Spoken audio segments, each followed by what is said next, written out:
आणि जो कोणी आरोपी असेल त्याच्यावर कारवाई व्हावी अशी मागणी करणं म्हणजे संतांचं श्रेष्ठत्व दिसलं असतं.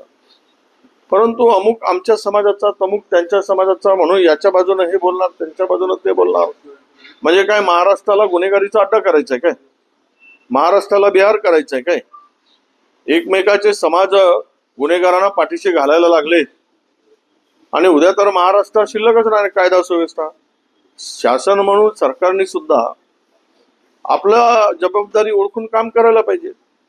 कालची जे काल देशमुखांच्या संदर्भात खरं तर जरांगे पाटीलला प्रत्येक गोष्टीमध्ये कुदायची गरज नाही, पण प्रत्येक ठिकाणी जरांगे येतात. हे विषय वेगळा होता, त्यांनी त्याला तसं स्वरूप देण्याचा प्रयत्न केला.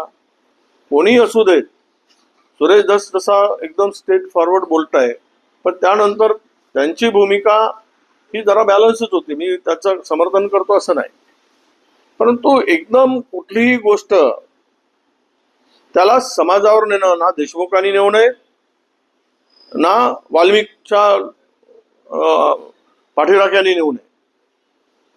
हे न्याय मागायचं असेल तर हे न्याय, जी घटना घडली ती भयावह आहे त्या देशमुखाच्या संदर्भात, त्याचं समर्थन करणारा हा माणूस नालायकच असतो.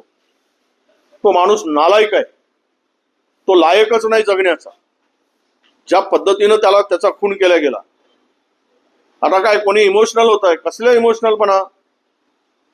ज्या पद्धतीनं खून झाल्यानंतर तुम्ही, तुमच्या जिल्ह्यातली घटना आहे, मंत्र्यांनी जाऊन लगेच भेटून तिथे कारवाईची मागणी करायला पाहिजे होती. मी पाठीमागे आहे, निपक्षी चौकशी करा अशी मागणी करायला पाहिजे होती. काय त्यावेळेस तर यांची तोंड बंद होती. आणि आज सगळ्या ठिकाणी त्या बीडचं उदाहरण दिलं जातं. महाराष्ट्रात का आमच्या जिल्ह्याला बीड करायचंय का? पूर्वी बिहार बनायचे, आता बीड करायचंय का?